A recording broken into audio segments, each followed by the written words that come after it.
안녕하세요. 맥키네시 투자클럽입니다. HLB 포함해서 그룹 7개 계열사가 합쳐서 총 규모 800억대의 국내 1위 효소 기업인 제노포커스 인수 소식이 이제 나왔습니다. 이 부분 한번 살펴봐 드리고, 주가는 종가상으로 금요일 대비해서 4% 넘게 상승하면서 68,200원에 마감을 했고요. 시간에도 이제 추가적인 상승이 있었습니다. 자, 공시를, 파나진 공시를 좀 살펴봐 드리면요. 참고로 이제 공시는 장전에 오전 7시부터 해가지고 저녁 7시까지 이제 전자공시 시스템에 공시가 올라갈 수 있습니다. 이번 공시는 이제 6시 12분 정도 되었죠. 오늘 제노포커스는 이제 점상의 상한가를 기록했는데, 작년부터 이제 매각 관련되는 이야기가 나왔다가 좀 중지되었다가 다시 이제 매각 내용이 나왔는데, 그 매각 대상이 HLB 그룹 쪽이다, 이렇게 보시면 될 것 같고요. 이제 주요 사업은 산업용 특수 효소 제조 판매업입니다. 그래서 취득 방법은 기존의 구주뿐만 아니라 이제 3자 배정 유상증자, 그 다음에 전환사채에서 총 규모가 800억이다. 7개 계열사가 나누어서 이제 투자를 하는데, HLB, 그 다음에 파나진, 기타 이제 계열사들이 다 여기에 이제 관계를 한다라고 봐야 되겠죠. 취득하는 목적은 HLB 그룹이 이제 바이오 소재 쪽 관련되는 인수를 계속 이제 하다가 이번에 제노포커스 관련되는 인수까지 이제 갔고요. 그래서 안정적인 어떤 매출과 이익이라고 하는 것 통해서 재무적인 안정감을 좀 더해가는 어떤 목적, 그 다음에 에코시스템을 진행하고 있기 때문에 기존에 이제 전임상, 임상, 의약품 유통, 제조, 여기에 이제 그 건기식이라든지 화장품 원료 관련되는 사업 연계랑 시너지, 향후에 이제 제노포커스가 자회사 쪽에서 진행하는 마이크로바이옴 관련되는 신약 관련되는 부분까지 확장이 기대될 수 있습니다. 이사의 결의일은 오늘이었고요. 자, 그래서 이제 제노포커스 관련되는 부분은 설립자는 이제 이렇게 반제구 이분이고, 지금 현재 이제 이분이 이제 그 대표이사는 이제 김유중이고, 여기 이제 지분율이 합치면 한 30% 초반 정도가 되죠. 그래서 매출액대는 연평균 한 200억대, 300억대 되니까 규모가 그렇게 큰 편은 아닙니다. 그래서 이제 기사 내용들을 좀 살펴보면 800억에 국내에서는 이제 이 효소기업이 상장사가 이제 제노포커스하고 아미코젠 이렇게 두 기업 정도가 있습니다. 근데 국내 유일의 산업용 특수효소, 보통 효소하면 이제 엔자임이라고 하죠. 이제 촉매하고 이제 거의 비슷한 개념인데, 촉매라고 하는 것 자체가 어떤 이제 반응 자체를 합성한다든지 분해를 할 때 이제 그 에너지를 상대적으로 좀 줄여서 하는 건데, 이게 몸 안에서 일어나는 촉매는 특수하게 이제 그 효소라고 하죠. 제 이렇게 끝나는 요런 어떤 부분들인데, 실제 이제 지구상에서 이제 이런 어떤 촉매 관련되는 부분에 이제 관련되는 효소가 한 3,000종인데 상업화된 거는 한 80종 정도라고 합니다. 그래서 이 중에서 이제 일본 쪽에서 주로 이제 진행을 했던 락타제 관련되는 부분들을 이제 국산화에 성공해서 대량 생산을 하는 시스템을 갖춘 게 이제 제노포커스거든요. 본래는 이제 의뢰하는 어떤 이제 효소를 개발해 주는 거였다가, 이런 것들을 이제 산업화 시켜서 이제 대량 생산하는 구조를 만들어서 진행했던 게 이제 제노포커스다. 그래서 HLB를 중심으로 해서 7개 계열사가 인수와 유상증자, 그 다음에 이제 그 전환사채 요렇게 이제 550억, 인수증자 250억 합해가지고 800억 규모로 인수를 합니다. 그래서 제노포커스가 이제 산업용 효소뿐만 아니라 여기에 이제 그 락타제 같은 경우에는 면역 증강 효과를 보여서 FDA 이제 원료 안전성 인정도 받아 있는 부분이거든요. 그래서 여기뿐만 아니라 이제 산업 쪽에서 효소가 이제 사용되는 것이 기본적으로 이제 뭐 의약품이라든지 뭐 식품이라든지 건기식, 그 다음에 뭐 반도체 이런 공정에도 이 가산화수소를 물과 수소로 분해해주는 카탈라제 관련되는 부분이 있고, 요게 이제 뭐 국내 쪽에서는 뭐 삼성전자나 여기도 되고, 이제 그 다음에 TSMC 이런 쪽에도 사용되는 어떤 부분이고요. 기타 이제 뭐 리파제, 뭐 지방분해제, 뭐 요렇게 여러 이제 효소, 산업용 효소 관련되는 부분이 있고요.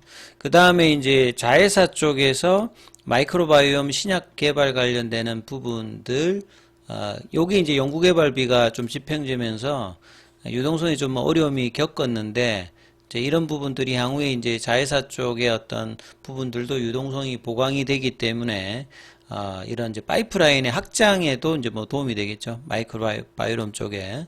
그리고 이제 또 이제 자회사인 GF 퍼멘텍을 통해서 비타민 K2 관련되는 부분, 여기 이제 건기식 뭐 원료 관련되는 부분 어떤 기대감이 있습니다.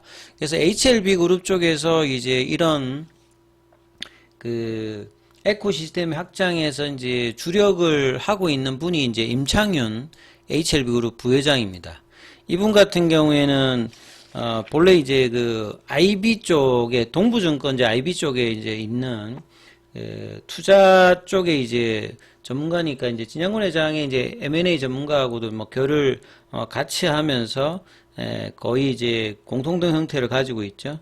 그래서 2021년도 이제 HLB 인베스트먼트 대표로 들어왔다가 이제 작년도에 이제 부사장으로 들어와서 지금 이런 인수 관련되는 부분에서는 주요 역할을 많이 하고 있다, 이렇게 봐야 됩니다. 그래서 내용을 보시면 글로벌 바이오 헬스케어 기업으로 도약하고, 그러니까 리보세라님만 가지고 하는 것이 아니라 리보세라님을 기반해서 이제 상업적인 성공을 하게 되고, 이런 수직 계열화를 통해서 추가적인 어떤 이제 수익 모델을 만들기 위해서 M&A를 한다라고 봐야 됩니다. 그래서 이런 이제 기존의 신약 개발과 더불어서 사업 영역을 확장하기 위해서 이 인수한 기업들을 통해서 그 내년부터는 본격적인 어떤 시너지 효과를 주면서 전체적인 어떤 기업의 성장을 도모하는 어떤 구조를 계속 이제 진행을 하고 있다, 이렇게 봐야 되겠죠.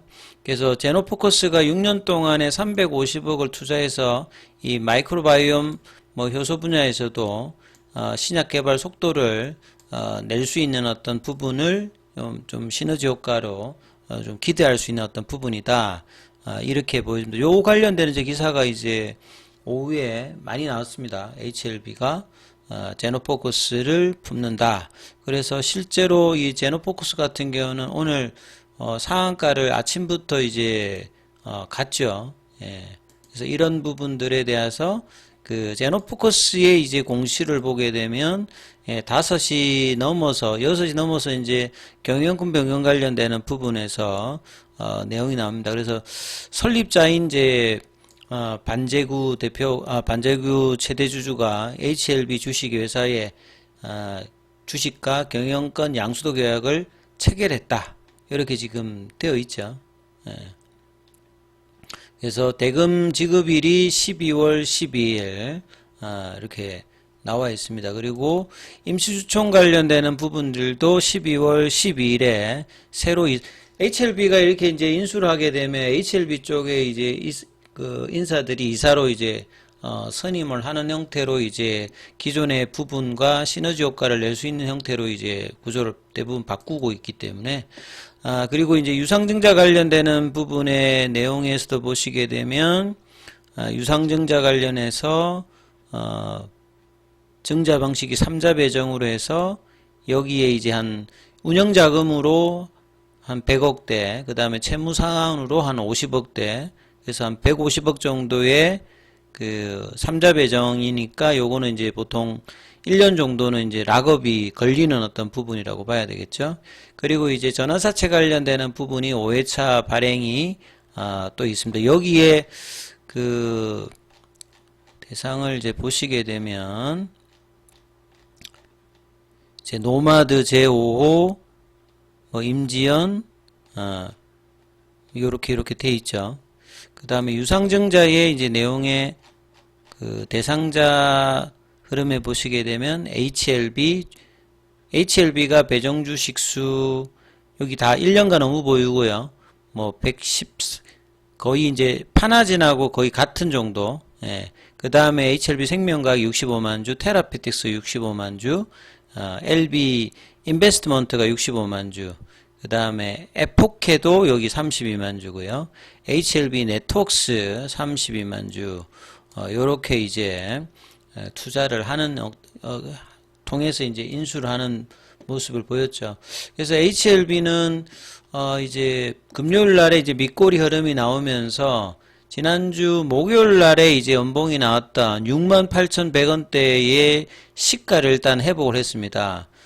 이때 이제 거래량이 109만 주였고 오늘도 100만 주가 넘긴 넘었는데 뭐 강한 어떤 이제 거래량이 동반된 건 아닙니다만 일단 이제 지난주에 빠졌던 부분에 몸통 중심으로 빠졌던 이 목요일에 시가 라인을 일단 종가상으로 회복했고요. 시간에도 이제 거래량이 한 3만 주 넘게 더 들어가면서 69,100원대까지 일단은 올라가는 모습을 일단 보였기 때문에 이런 부분들이 일단은 나름 이제 의미 있는 어떤 모습으로 좀 진행이 좀 되었다고 봐야 되겠습니다. 그래서 이번 주는 이제 10월 이제 마지막 주이고 또 10월 말에는 비모 인스펙션 관련되는 이슈의 모멘텀이 있기 때문에 지난주 하락을 얼마만큼 빠르게 좀 올려주느냐, 그리고 이제 이 7만 1,000원대의 피보나치 추세 가격대의 회복들을 좀 보여주느냐, 그리고 이제 이 부분들을 강하게 올라가면 이제 75,000원대, 78,000원의 하락갭을 메꿀 수 있는 어떤 흐름까지 이제 만들어내느냐가 이번 주에 주간 단위로는 가장 중요한 어떤 부분이라고 봐야 되겠죠. 자, 그리고 이제 오늘 항서제약 같은 경우에는 1.23% 일단 반등세의 양봉이 일단은 나왔고요. 자, 공매도 쪽에서는 801주 정도가 거래되었습니다. 그리고 지난주 목요일 기준이죠. 그래서 이 지난주부터 이제 외국인들은 지난 한 주간 매수가 조금 제일 많았죠. 코스닥에서 주간 외국인 순매수 1위가 이제 HLB인데 거의 363억 정도 매수가 들어가면서 밑단에서 일단 커버링이 좀 이제 들어오는 어떤 모습이었거든요. 그래서 공매도 순보유 잔고 같은 경우도 지난주 한 주간 계속 일단 줄면서 목요일 기준으로는 277만 주대까지 일단은 줄어 있는 상태입니다. 그리고 오늘 이제 대차거래 관련되는 부분은 상한이 11만 정도 나왔던 모습이고요. 그래서 차트상으로는 이번 주 오늘은 전반적으로 이제 시장 분위기가 대부분 좀 오르는 종목이 많았기 때문에 반등이 나올 때 강하게 좀 나와야 되기 때문에요. 그래서 지난주에 나왔던 연봉의 시가들을 다 일단 회복하는 모습으로 7만 1,000원대와 7만 2,000원대 이 구간을 단기적으로 빨리 회복을 하면 이제 21 이평선과 이 추세를 나타내는 파라볼릭 선을 일단 먼저 회복을 하게 되고요. 그 다음에 이제 좀 더 강하게 올라가면 이 75,000원, 78,000원에 이 하락갭을 메꾸는 흐름을 보여줘야 다시 이제 볼린저 밴드, 그러니까 피보나치 추세 라인을 지지를 해서 이 피보나치 그 눌림목 가격인 82,000원대 회복을 해야 다시 이제 정상적인 어떤 그 가격 구간으로 들어가는지 여부를 결정합니다. 그래서 이번 주에 반등이 좀 강하게 나오는지 여부가 일단 가장 중요하기 때문에 7만 1,000원대, 7만 2,000원대 회복을 종가상으로 거래가 실려서 최소한 한 200만 주 이상의 어떤 거래가 실리는 모습이 나와서 움직이는지 여부를 체크하시면서 흐름 살펴보시기 바라겠습니다.